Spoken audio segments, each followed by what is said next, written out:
Welcome, everyone. Thank you very much for this invitation. Um, hmm. Actually, so the first exhibition Jordan and I together was at Kunsthalle Zurich 2004, and greatly initiated also by John Armleder, the great Swiss artist, who was totally in love with Jordan's work at the work. And it's not a surprise because Jordan was basically sitting on the shoulder of everyone. He was attacking people with love and sympathy and following you everywhere. But I had to think about the exhibition a lot when I saw this your newest work here, The Little Room. And I also had to think about something you said on an interview magazine, which is you don't like interactivity. And I think we should talk about that a bit more. In the exhibition at Kunsthalle Zurich, actually we keep repeating doing two shows after one another, obviously. But Kunsthalle Zurich was first in 2004. Yeah, but we did also a two-phase show. First was very early Super 8 films. You took, animations from Disney films. And the second film, which basically filled the whole space, was a homage to Christopher Reeves called Infinite Melancholy. And this film, you have to imagine, is just the name of Christopher Reeves written in a continuous pattern. But the whole space kind of moves back and front always through the film.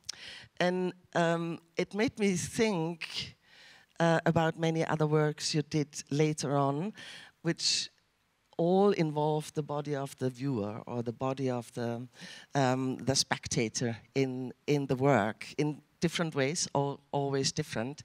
But there was no escape of not feeling, basically it was a big wave. This film would take you in and bring you back into the room and take you away again.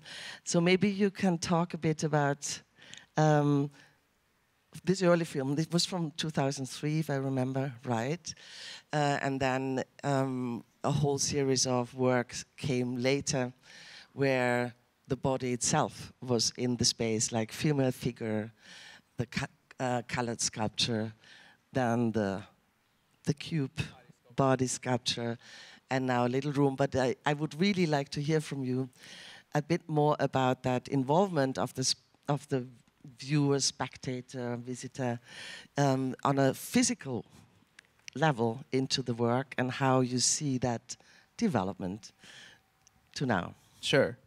Actually, I've been thinking about something, and I haven't really verbalized it. I verbalized it to a friend recently, and I thought to myself, when you go to a movie, it's quite unfair because in a movie theater or in a situation like this, you're sitting on a chair, and the chair is pointing towards us, and then the screen is pointing towards you. When you're looking at a sculpture, usually you walk into a space, you have an initial sight line of the sculpture, and then you orientate yourself around the sculpture. And usually every sculpture has, you would say, would be a front and a back. Not every sculpture does, or some sculptures have like for example, Michelangelo's David has a front. But for example, Jeff Koons's dog, you could look at it from either the sides or 3/4 or the front. So there could be different angles to look at a sculpture. And I don't really think I need to elaborate on what it's like to look at a painting because it's pretty obvious. And I'm not thinking painting's regressive or anything. But what I'm trying to point out is that when I was going into working on in virtual reality pieces, and the first one being Real Violence, I immediately began sensing that the interactivity, that the problem with VR was that it was like it was natively interactive. So like So if you would say like at every art, if you say like every artwork, for example, you could quote Charlie Ray. You would say every artwork has an armature, or you could say every artwork has a substrate, or every house has a foundation. You would say that like the unfortunate thing of VR is that the native element of VR is interactivity, and this is really problematic. And this is my theory. I can't prove this, but I believe, and you can read about this.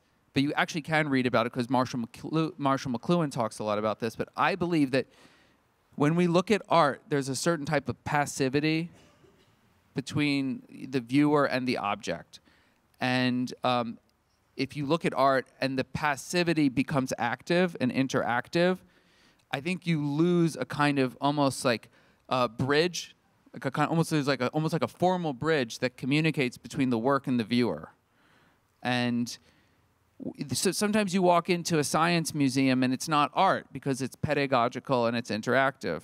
And and if you have an artwork that is trying to interact with you, you're interacting with it, and so that passivity can't really occur within your relationship to the object.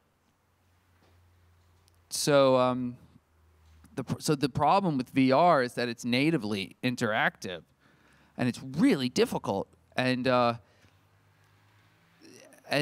so because of that, like with Real Violence, I felt that for anyone who's seen it, I felt that I had to kind of concentrically remove the layers of interactivity from that artwork.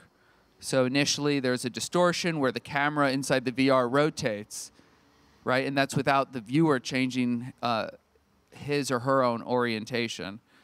The second thing is the use of the Hanukkah prayer, which can't really be successfully contextualized in the piece, and then it cuts off.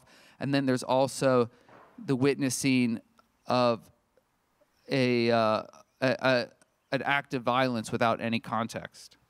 And maybe you have to explain a bit or describe a bit more the work. I know it was a really shocking work. Jordan showed it the first time in the Whitney Biennial 2017, correct? And it was heavily discussed, heavily hated also. And it was quite an extreme situation.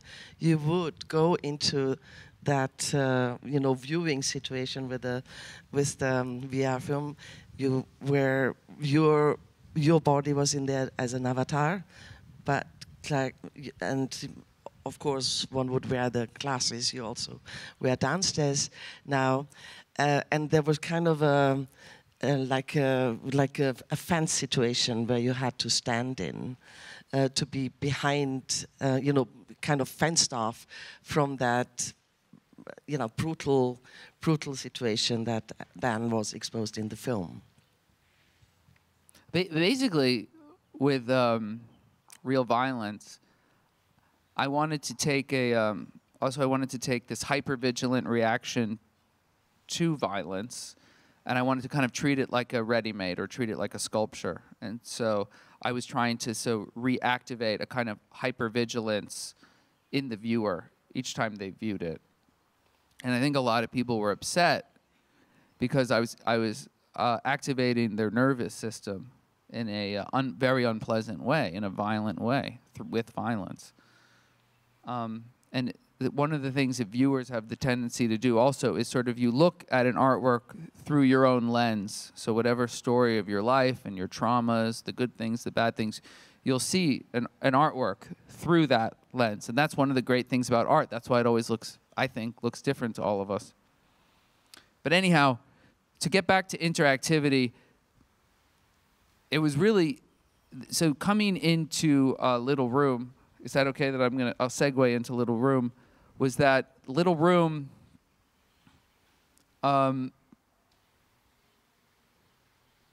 we, together with my team and my studio assistant, Charlie Jacobson, who worked very closely with me, we removed all of these layers of interactivity from the piece. And so one of the first things we removed is facial expressions. And then we also took out any type of room that you're actually in, that you're just entering a kind of infinite space. And then there's also the dialogue, which is in my voice that gets kind of spoken, sort of similar to like Tweedledee, Tweedledum, so it jumps between both mouths. And then there's the object of the mirror, which is a kind of sculptural presentation. And again, you know, I probably sound very smart telling you this, but when I'm going through all these processes, it's completely intuitive. It's not an intellectual process. But what I can tell you was that was interesting about doing this work was that the choreography of the mirror was really similar to the choreography of colored sculpture. It felt remarkably similar to that. Colored sculpture or female figure? Colored sculpture. In terms of the movement? Yeah, treating the mirror as a sculpture moving through space. But I think that, you know,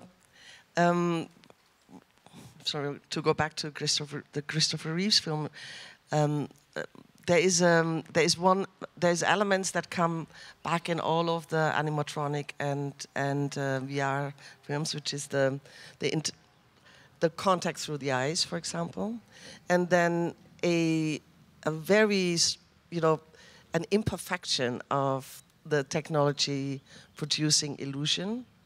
So it's broken.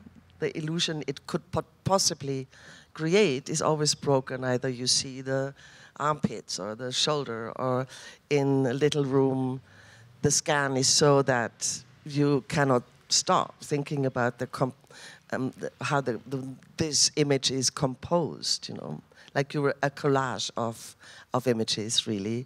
And in female figure, again, there's what I wanted to get to is the contact of the eyes. You know, there's control through that element of activity between not only people, between us and the world, us and the other. And in Little Room, there's an interesting conflict with the eyes. Wait, what? What's the conflict? It's not like with...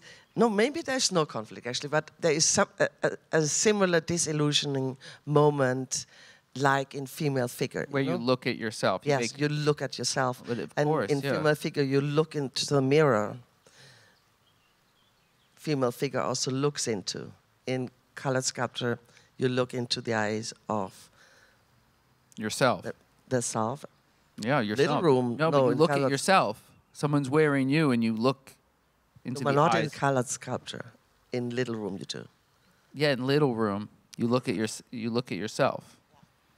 Yeah, isn't that great? Talk about that a bit, and also isn't that interesting to look at yourself? Don't we look at ourselves all the time? We're obsessed with looking at ourselves, passing store windows, in the morning, at coffee break. I thought to myself when I was a little boy that I remember my mom was like, "Oh, you need to have a suit," and so we went to get a suit, and where you try on the suit, it was only in these stores that had suits that there would be like almost like a half of a panopticon of mirrors, and for the first time I saw myself in profile, and I'd never seen myself in profile before, and I just remember the strangeness of seeing myself, and really that's what I wanted to do with this piece. I mean, if there was a singular point, that was the same thing, the strangeness, the otherness of seeing yourself. But it is a different thing to realize yourself in the mirror and to have that moment where you see yourself in the mirror be disturbed by either a reaction that is not in your control. You know, it's not only talking to yourself, it's talking to someone else as well. In particular Little Room, that happens. Yeah, that happens. I mean, like I say, I like to say, you know, I like to think of myself as a smart guy, but when I'm making the work, it's not an intellectual process. And so it's a very intuitive process. So even kind of unraveling it like this is a little dreamy for me. But how about you ask specific questions, walk me through it, and I'll answer the question. Let's walk through it. Okay. So first you stand in line. Yeah. I thought it's interesting to stand in line. What happens when you stand in line? It's a little abusive standing in line. It's a bad experience standing online, I thought. Listen, no offense to the viewer. I'm a viewer too. I just think it's a good experience. There's tension when you stand online. It's uncomfortable. So that's the first thing, standing online. And you have to obey. You have to wait. You're You have to disciplined. obey, and so you're giving up, in a way, you're giving up your interactivity. You're giving up some agency. And you're disciplined. Yeah, exactly. So we're like shedding layers of interactivity first by standing on the line. Then you have to go into something that is surrounding you with a lot of cameras. Yeah, and again, giving up agency. And everything you have on your body, except for your clothes, you're not undressed. Yeah, and even changing if you're wearing the wrong type of clothing into kind of a terrible outfit a little bit. Then they manipulate your arms, your hand, after the clothes, and then you have to stand still. Yeah. Yeah, and it's like being in an airport. Yeah. It's terrible. It's a terrible experience. And but then do you see that we're removing layers of interactivity? This is a process. But you're part of a performance also. Yeah, it's in a museum, and so therefore you identify it as a performance. You think any one of you has thought of being part of a performance? They're not. Good. Then something happens without you even noticing it, and then you're done. And then you're asked to step down, go to the side. And then what happens with... Then you sit down with your partner or a stranger, and you're instructed to sit quietly and try to maintain a conversation and try and maintain eye contact. And then initially we were going to offer you a hot or cold beverage, but because we're inside a museum, we could only offer a cold or a lukewarm beverage in a paper cup. That's very handled extremely nicely from a lot of very nice people knowing how to behave. But what happened when I was on that little stand when the arms were bent and when the data was taken? Right. So then the data gets shot to the cloud. It interacts with some computers. Some, I think, in Los Angeles. Some in kind of an abstracted cloud.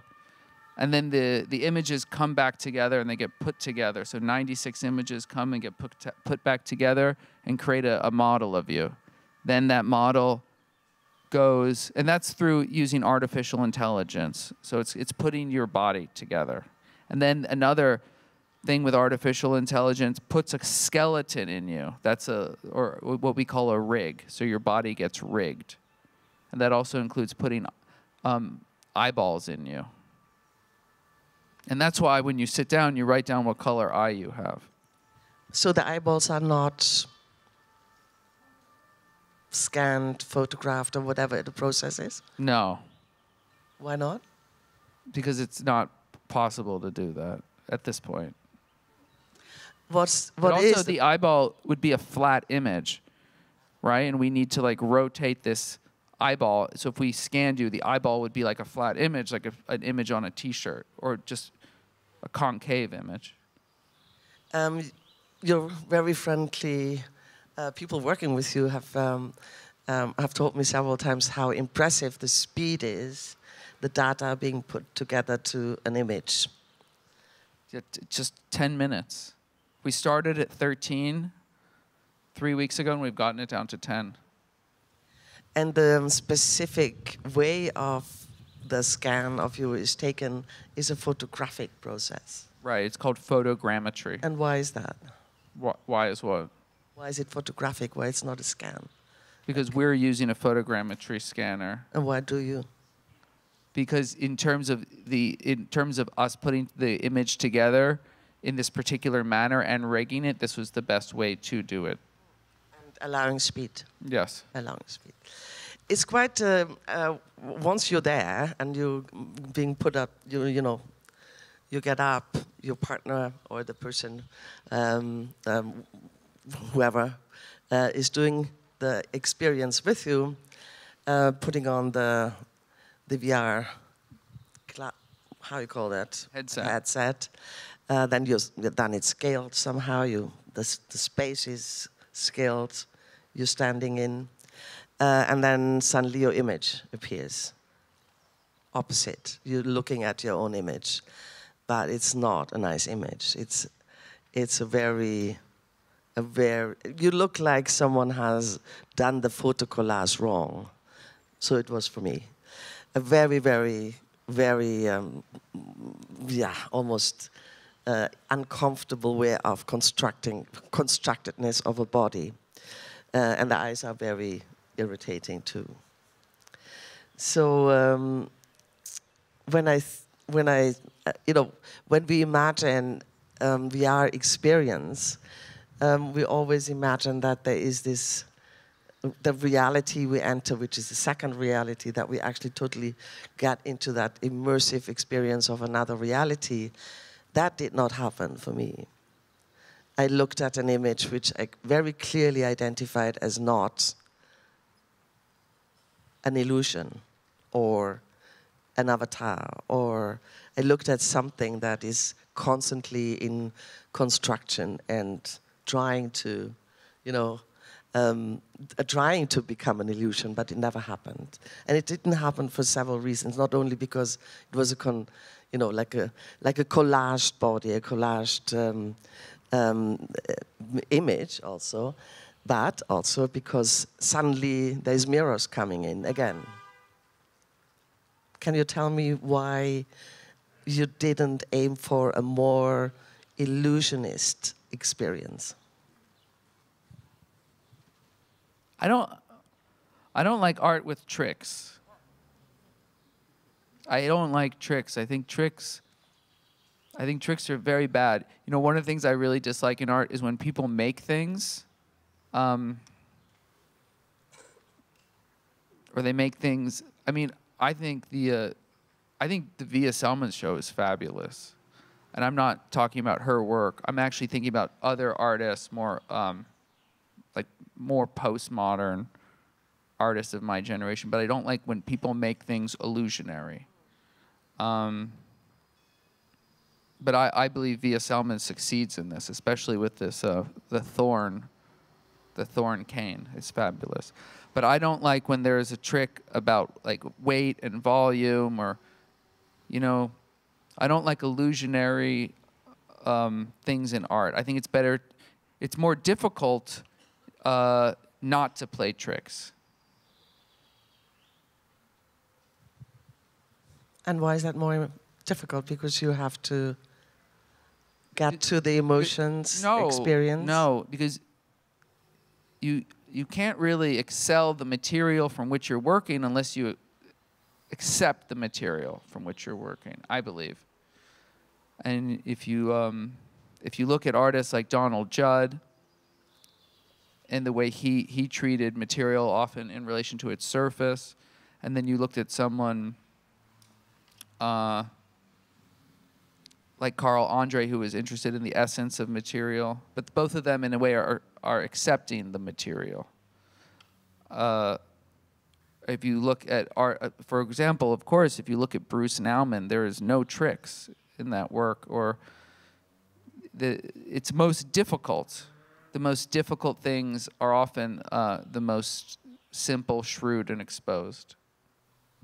Yeah, well, I totally agree with that. When you just mentioned the minimalist art, the material related to, if you talk about body sculpture, for example, which is a clear reference to the cube, the elementary form, and then it turns into that really seductive thing, that erotic thing, which has movement, performs movement, and all of that. That is very close to the illusion of something. Would you agree with that or not? No, because it's actually happening. It happens? No, but it's real. Real what? Real? It's a real box with arms, becoming sexual. with the floor. It's actually happening. And it's exposed, like there's no illusion to what it is. That is true, but how should I say that? The way you choreograph the movement, and a thing which has arms, an abstract thing. But basically, the illusion is choreographed. It's not that the object does it itself. Everything is choreographed. That is good then. There's everything. Just because something is choreographed doesn't mean it's an illusion. I mean, maybe I'm wrong, but I just think in terms of tricks.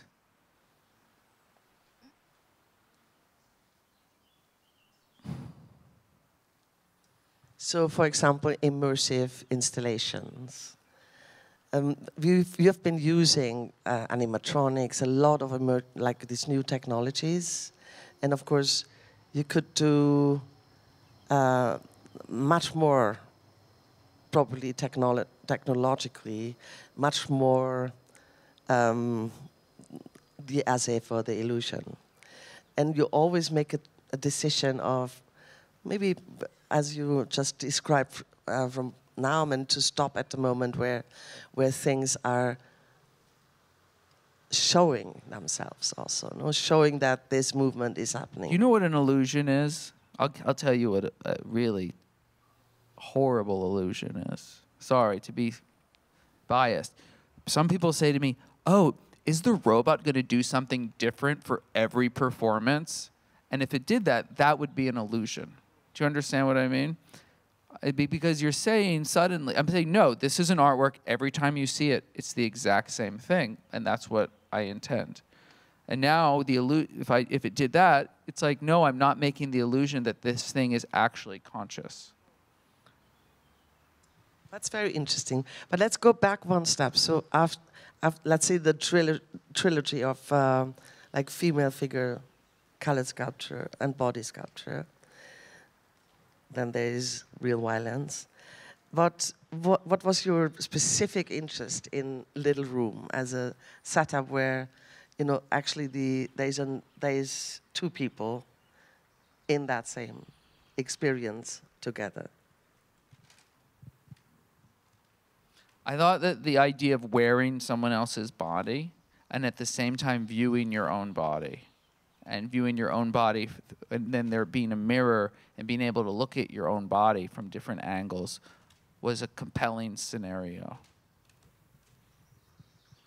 And did you have have you all heard the text? Do you want to read a bit from the text?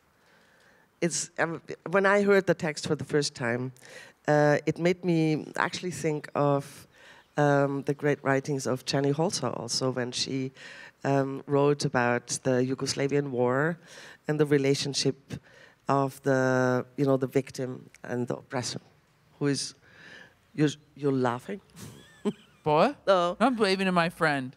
Very good. This Hi. is the corner. Sorry. And I think that very difficult moment to not being able to identify who is what and who is acting and being acted on, or what's the good or what's the bad or what's the emotion actually, that in your sequence of words for that work, that really reminded me of that.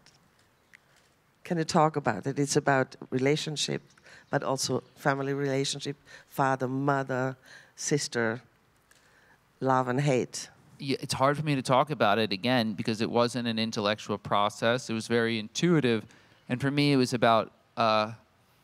really about composition, right? And then tonal composition, and then how to match different types of tonal composition or things that have different types of attitude, like how to compose and for example, the first thing is this thing that's from this piece called Mirror and Bear, and it's really through the insistence of Charlie Jacobson, who worked with me on this piece, that he said, you have to have mirror and bear, and you have to do it past tense. And I thought, okay, we try it, and he was right. So it's the past tense version of mirror and bear, with the additional line, God humiliated me at the end. And so it was really just about putting things together compositionally. I don't really have a thought about why, but there's a kind of, in every point in the composition holds a type of attitude, or a kind of, you could say, I would say attitude. So to say, like, I'm your father, I hate you. I'm your mother, I love you. I'm your brother, I hate you. I'm your sister, I love you. For me, holds a kind of tonal attitude. And then within that, it has a place within the composition of the piece and a feeling. So we had many different things we were trying. Charlie and I would try everything. It was like looking for the filament for the light bulb. And we would try so many different things. And we settled on this. And that this was the, this combination for us felt like the strongest combination. But there were so many versions, especially at the end, where it says, look at your hands, I love you. Look at yourself, I hate you. Now look at your hands, now look at yourself, I love you. Look at your hands. And always, from years ago, I had the idea that the piece would end with the word black, and then it would go to black. But when we were working on the piece, one of the things that I discovered, or we discovered, was that, you know, there was a boundary. And when you move out of the boundary, you enter into reality, mitigated through the pinhole camera. And it was, I thought it was so beautiful to move, to have that leap. And so one of the things was, at the end, I thought it was interesting, say, look at your hands. And then suddenly you're seeing your hands through the video. And then you're looking around and you're seeing the whole show. And you're seeing how unremarkable the show is, how ugly the show is. And you're seeing your friend, but you're just also seeing your hands. And you're seeing your empty body. You're seeing your real, well, yeah, and then when you can also look down into your body. But that wasn't something that I chose, that was something I accepted. And there's a difference. But even that, but I believe artists can claim authorship of the things they accept, and often the things they accept are more profound than the things they choose. I believe. Can you talk a bit more about the mirrors in the work? Also, the bear image has a mirror in the center. Yeah. We know that as a symbol in art history. Well, yeah, sure. I mean, the mirror and female figure actually came from a video. And what I mean by that is, I was at the fabricator who was building female figure. They were showing me a giant, like, ogre's hand, and you could actually put the hand on and control this giant ogre's hand. It's like a giant's hand. And I thought to myself, oh, it looks quite fake in person. And then I started filming it, and then looking through the camera, I go, oh, it looks quite real through my phone. And I thought, well, that's what the mirror and female figure would be, that it would be almost a distortion, like a layer of just distancing the sculpture so that it felt more real. So it's almost that the resolution of the sculpture was going down through the mirror. But then it just became this other kind of, like, maybe potentially formal device for also making eye contact with the viewer. So it worked in a kind of twofold way. But all of this, like, again, wasn't an intellectual process. It was just a kind of feeling process, just trying to figure things out. But it's interesting that things repeat themselves also in the work, you know. I mean, yeah, but that's what happen to artists when you keep making your work. And I try not to think about it. It's probably good you don't. But I think the interesting thing also in relationship to Little Room is that there is this, you know, this overlap of looking at something, being mirrored back. In this case, getting your image mirrored back, but also in female figure, it's actually your image, because you see yourself with female figure in the same mirror when you follow the sculpture. I don't, you know, I don't think about mirrors in a really profound way. I don't think, I really don't. No. I don't, like, celebrate the mirror, like, it's the reflection of the viewer, something like that. But some people might, and that's okay. For me, that's just not what I'm into. But the mirrors, I think it's an interesting device. And mostly the mirror in Little Room is so you get a chance to look at yourself more and look at yourself wearing the other person, so you get to see your own body and get to see them. It's very functional. But then the mirror also, for me, intuitively or formally, kind of became sculptural too.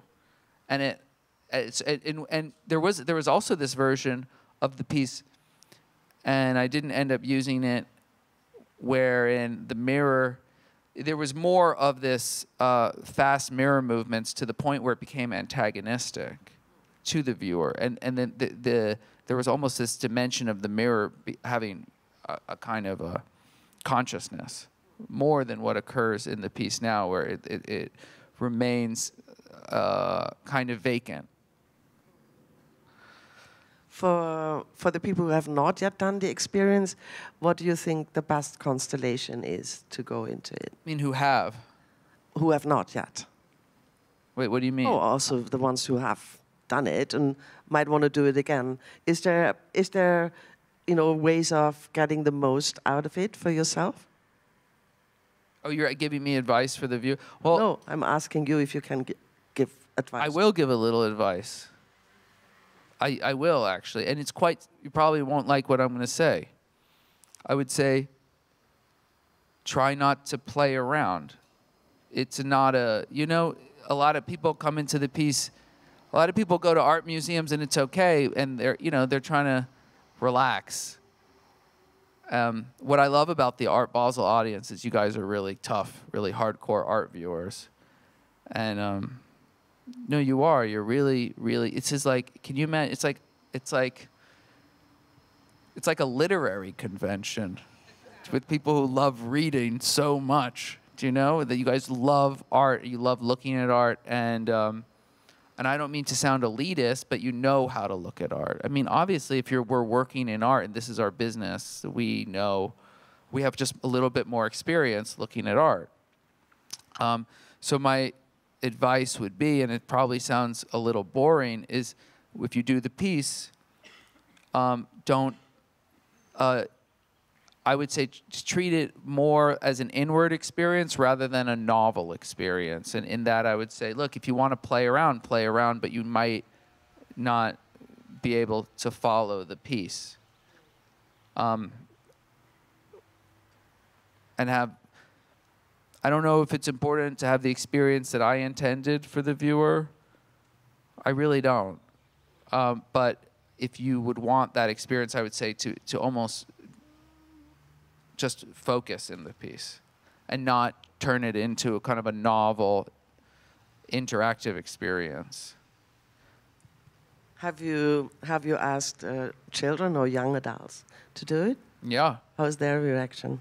I think Charlie was telling me that, like, one kid punched the other kid, and that's and are they impressed by the technology? You think, oh God. I said, oh, how was? Because I would walk around before this opening, and people mostly, I'm in the art world. People don't know who I am, and I'd be like, hey, did you do the VR piece? And this one teenage kid was like, yeah. I was like, how was it? He goes, mid. And so I think also, like, I think that if they're gamers and if they have a different relationship. A lot of people who have a different relationship, they have a more critical relationship to the way things look in the piece. Are often disappointed, don't like the piece. It might not have the pace of their attention span, and I think all that's fair. Yeah. Yeah, I think that because there is obviously, we're almost used to much more smooth and perfectionist digital realities now. So that conflict with this really ugly composed, collaged, a composite thing we're encountering in the like in ourselves is much more. Yeah, people get upset. The guy who made Via's film turned to one of my people and said, "Why does that look like shit?" I mean, it's very, you know, but the reality is it does look like shit. You know, and it does. But the question is, can you accept that? You know, again, it goes back to the question is like, as an artist, like what does the artist choose and what does the artist accept? And I do feel that what the artist accepts is often more profound than what the artist chooses. But I think it's very interesting. I mean, the proposal, of course, is not to actually, you know, indulge in this so-called parallel reality with the piece. It's about actually meeting your own reality. And I remember that I was in a VR experience once in Milano, in the Prada Foundation, in a Ruto film, and you would walk on sand to have an even more, you know, like, yeah, how should I say that? To have the conflict between the virtual reality and the reality even more present in a way, because sand also makes you even more wobbly walking. And I was thinking a lot about, you know, what do we really expect from this becoming more perfect, becoming more an option? Do we really? What does it do, you know, for our emotions, for our self-perception? So I think this experience of, let's say, the ugliness of the reality, that this is not a reality, gets even more intense and makes us think about. And all of your work is about thinking about our emotions, our relations, the good old themes of love, sex, and death. You know, if you ask yourself, if you just be really honest, and I don't, you say, I think in a way, you know, every artwork in a way is a picture of the times from which it's made. You know, if you look at Wade Guyton's paintings, or, you know, those are, I mean, that Wade Guyton's work is a logical evolution of painting, and Wade succeeded in that. And it's based on photography. Sure. And so was Warhol. So in a way, if you to surrender to the piece, and I have to surrender, you know, when you're doing these projects, it's again coming back to that, what does the artist choose, what does the artist accept? And this is, in a way, how the world looks. This is how the world looks right now through technology. So this is how the world looks, and I'm telling you, if I could have made it look better and photorealistic, I would have done that. I really would have. But that's not possible. I don't believe you. I'm going to tell you why. When you see those videos of like some guy like pretending to be Tom Cruise on TikTok, those videos took 10 or 15 minutes to render. We are not rendering. This is live. That face swap technology is fabulous, but you cannot do a live render. When we have quantum computing, we will be able to do that. So maybe in 5 or 10 years, there's going to be quantum renderers, and it's going to look approximate to real reality or photographic reality, whatever. So in a way, I accept, and I also would imply that this piece is going to age. It's going to age very interestingly, too, if you think about it, you know, how it's going to be dragged back in time and become anachronistic, and then the attitude of its anachronistic self, that whatever its tendencies to be, its aesthetics, and so forth. But this is exactly contemporary technology. It doesn't make it good art. I don't know if it makes it bad art. But it is that this is the image process. of right this month now. Yeah. I can't wait to see what you do with the images that are actually produced by quantum, where their cracks is. But what's next? These works, I don't really. Some people think I'm a technology junkie. I'm really not. I am a kind of gadget guy. I have one of those like U-shaped toothbrushes, you can go like that with, and I have a mattress that heats and cools, like all that stupid stuff that people waste money on because they think it's gonna make their life better. But I'm not really into technology. What I am very much interested in is I'm interested in, why do I say I'm your father, I hate you, I'm your mother, I love you? What makes me say that? Why do I say my mother is dead, my father is dead, I'm gay, I'd like to be a poet, this is my house? Why do I have a trickster tortured? Why do you witness a trickster being punished? And I'm interested just in the human condition. I don't really think you need to think so intellectually about it. I think if you just ground yourself, it just comes out.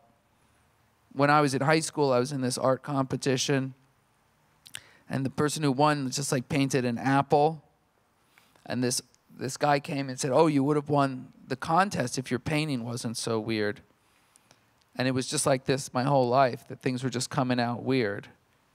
And I kind of let that happen. And, I read about the shadow, and it's actually quite healthy. And it's just human condition stuff. And so that's just really what I'm interested in. And I'm grateful to have the resources and the support to use these different technologies. And I find it very challenging to do so, especially because it's really fun to see something formally new. And I think when it's formally new, but I'm not interested in it for its novel sake. I'm interested in it for how it brings me back into my body, in the same way that you could look at a Brancusi sculpture, or you could look at a cave painting or a Caravaggio painting or whatever, and how it brings you back in to the feeling of consciousness and that kind of infinite self, in a way.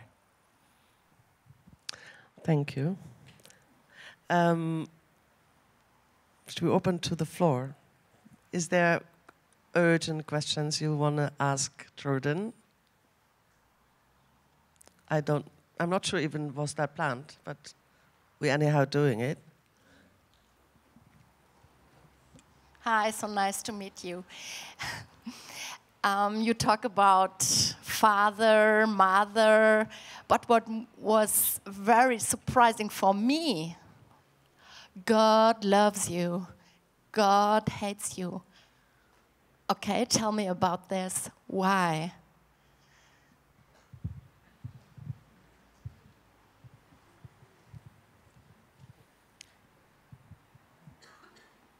Aren't we all asking ourselves that?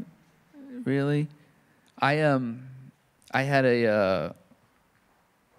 developed PTSD a couple of years ago. I got rid of it, and I got it from drugs, essentially.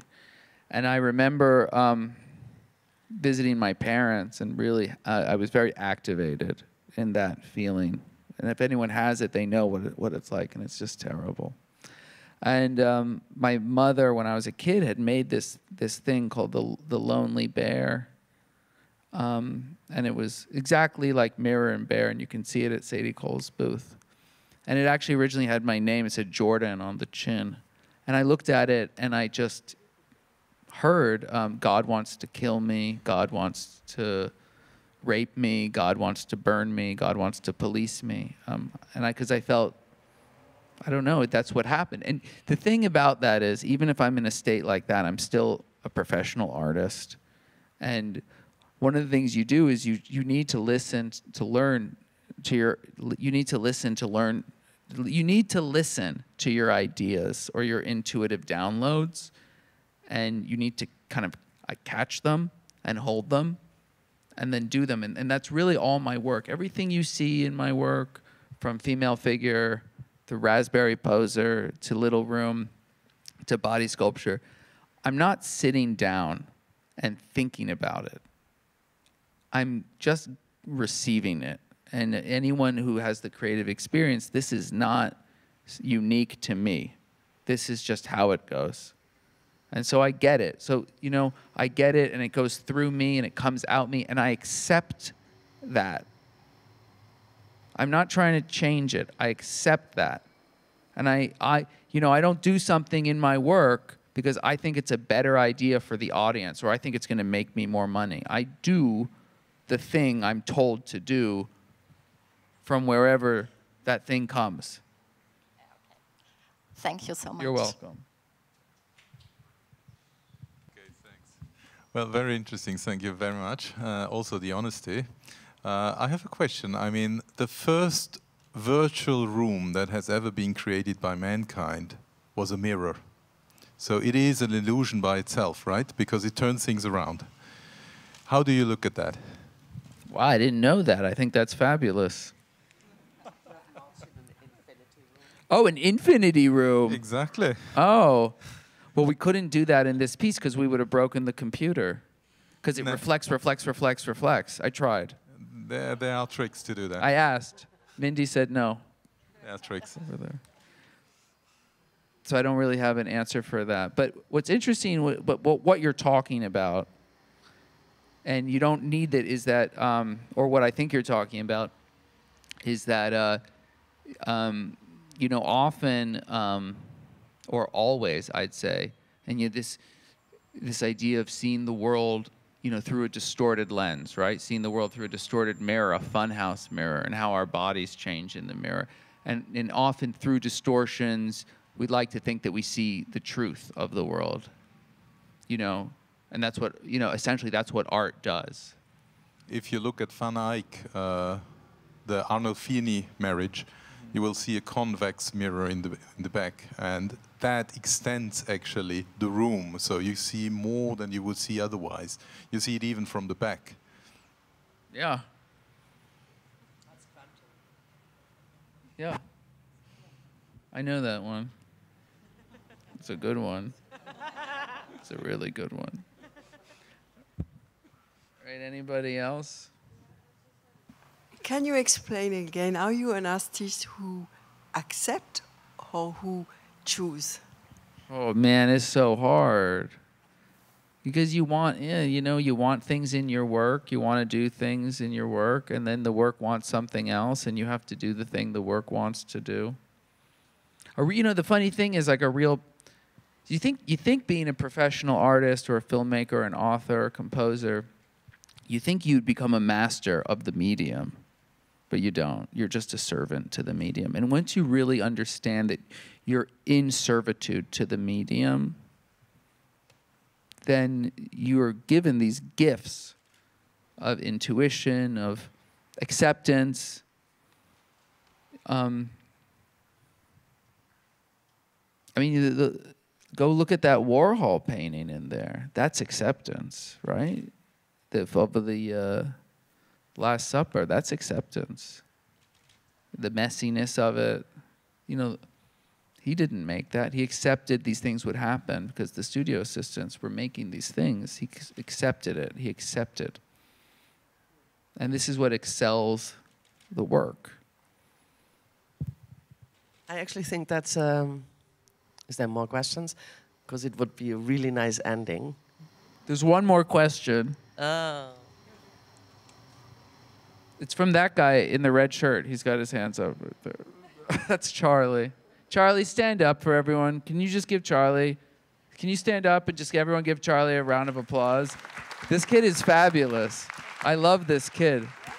I'd be really honest. I didn't have the guts to make this kid until... I didn't have the guts to make this piece until he came and worked at the studio. I was pretty nervous about this one, and he came and really was great. I just want to thank Unit 9, Mindy, Giacomo. I want to thank the team. There's a lot of people who worked on this piece. I want to thank Allison Spalasi at Gagosian and everyone at Zwerner and Sadie Coles who supported this piece. And I'd like to thank the museum for having faith in this piece. Because I'll tell you how the show happened. Can I tell them? I think I'm ruining it. So we were going to show body sculpture. And then Sam called me. He goes, "Oh, man, we can't show body sculpture. And it's going to make too much noise. Installation's too long. I'm so sorry." And then I just had this light bulb. I go, "See, I've got an idea for this other piece." And I just told it to him on the phone right there. And he goes, "All right, let's do it." And that was 2 years ago. So I'm so grateful to this institution. I mean, this is a dream to have an exhibition here. It's so humbling. It's so beautiful. I've been coming in here every day, and you take for granted how good this place is. A little bit. When it normalizes, it's incredible. So anyhow, thank you so much, and thank you to the audience, and thank you to Blue Vishnu, and everyone, and Tatiana at my studio, and everyone who's worked on this piece. I'm so grateful to everyone for their support and their patience. Thank you. Thank you.